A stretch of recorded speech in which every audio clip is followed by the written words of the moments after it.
शरदीय नवरात्रि पूर्ण होने पर जो विजयदशमी आए, उस दशमी के दिन जो एक शमी का पत्र भूलवश भी महादेव को समर्पित कर दे, उसकी जिंदगी में कभी संपदा की कमी ना आए।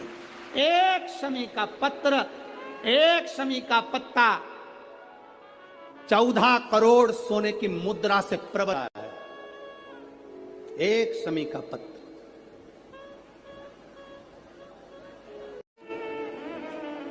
वर्तंतु कौत्स से कहे मुझे 14 करोड़ सोने की मुद्रा चाहिए। गुरु परीक्षा लेता है।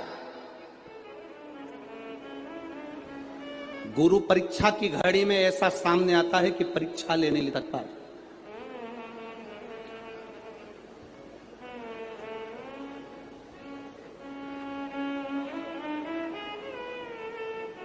ली परीक्षा, 14 करोड़ सोने की मुद्रा। कौत्स गया, तुरंत राजा रघु के पास। राजा रघु से कहा, महाराज 14 करोड़ सोने की मुद्रा मेरे गुरु जी को देना है, मैं ब्राह्मण का बालक हूं, आप दे दो। राजा रघु ने कहा 14 करोड़ सोने की मुद्रा देने के लिए मना नहीं, पर मैंने अभी यज्ञ करा था, उस यज्ञ में मैंने सोने की मुद्रा सब संतों को, ब्राह्मण जन को बांटी है।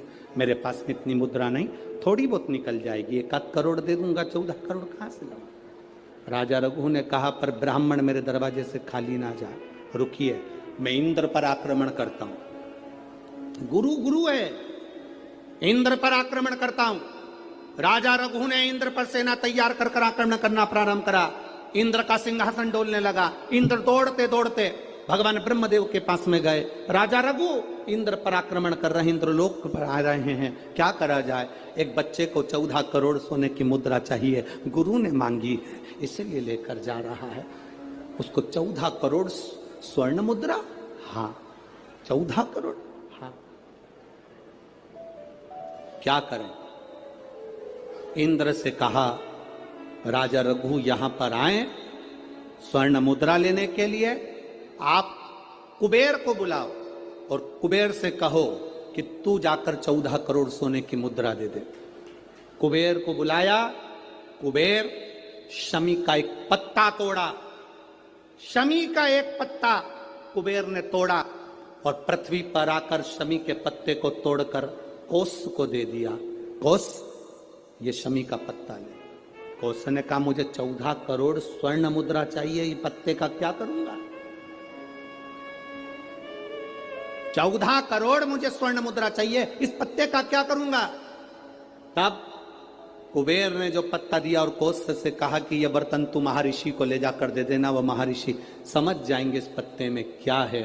बर्तन तू महर्षि के पास में एक शमी का पत्ता ले जाकर कौत्स ने दिया। कौत्स ने जैसे ही दिया, बर्तंतु ने उस पत्ते को अपने सिर से लगा लिया और जान गया ये मेरे महादेव का शमी का पत्र है। एक पत्ते में 14 करोड़ सोने की मुद्रा का फल होता है।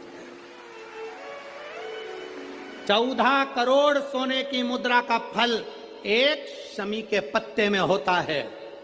तुरंत बर्तंतु महर्षि ने शंकर की आराधना कर कर शिव जी से हाथ जोड़कर प्रार्थना करी, बाबा प्रकट हो। देवादिदेव महादेव प्रकट होकर कहते हैं, बर्तंतु मांगो तुम्हें क्या चाहिए? बर्तंतु कहते हैं, बाबा शरदीय नवरात्रि पूर्ण होने पर जो विजयदशमी आए, उस दशमी के दिन जो एक शमी का पत्र भूलवश भी महादेव को समर्पित कर दे, उसकी जिंदगी में कभी संपदा की कमी ना आए। एक शमी का पत्र, एक शमी का पत्ता 14 करोड़ सोने की मुद्रा से प्रबल है। एक शमी का पत्र। आज भी कई जगह पर विजयदशमी के दिन, कई स्थानों पर विजयदशमी के दिन शमी पत्ते का लेन देन होता है। शमी के यहाँ होता है कि नहीं होता हमको स्मरण नहीं है, महाराष्ट्र में तो, पर कई जगह पर होता है। यहाँ पर भी शमी का जो पत्र होता है, विजयदशमी के दिन लोग देकर उसको प्रणाम करते हैं, माता पिता को नमन करते हैं। क्यों? आप अपने बच्चे हो, आपसे पूछेंगे, आपकी औलाद आपसे पूछेगी, आपके आने वाली पीढ़ी आपसे पूछेगी, माँ ये कौन सा नाटक बनाकर रखा है तुम लोगों ने? समी का पत्ता दे, समी का पत्ता ले, मिलने जाओ तो समी का पत्ता क्यों लिया दिया जाता है? बच्चे पूछेंगे, आज की पीढ़ी बहुत प्रश्न करती है, उसको उत्तर देना पड़ेगा कि एक पत्ते में 14 करोड़ स्वर्ण मुद्रा का फल होता है। एक शमी के पत्र में आज के बच्चे जो प्रश्न करेंगे उसका उत्तर देने के लिए तुम्हें तैयार रहना पड़ेगा। उस उत्तर को तुम्हें देना पड़ेगा कि ये शमी का पत्र विजयदशमी पर क्यों लेन देन किया जाता है, शमी का पत्र क्यों शिव के मंदिर में जाता है, शमी के पत्र की मूलता क्यों होती है, इसको समझाना। एक शमी पत्र में वो फल है। और केवल यही नहीं, शमी के वृक्ष के नीचे, बेलपत्री के वृक्ष के नीचे अगर भूल से भी बच्चा, बूढ़ा, कोई व्यक्ति एक पार्थिव शिवलिंग का निर्माण कर लेता है, भूलवश भी उस पे जल समर्पित कर देता है, भूलवश भी उसके भाव से पुष्प या शमी पत्र या बेलपत्र भी चढ़ा देता है, तो वो इस संसार में कहीं ना कहीं सुख भोगता ही है, उसके जीवन में दुख नहीं। शमी पत्र की मूलता, जो दिया अखंड जलता है उसकी बाती का मुख दक्षिण का नहीं होना चाहिए।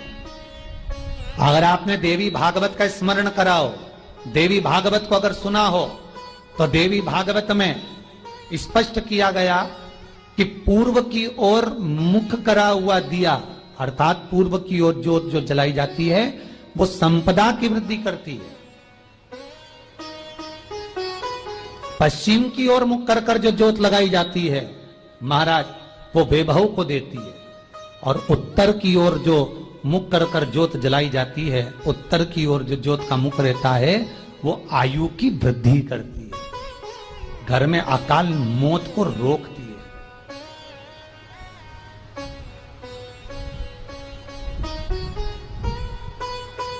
यात्रे का जो भाव तत्व है उसको भी अच्छे से समझ लेना।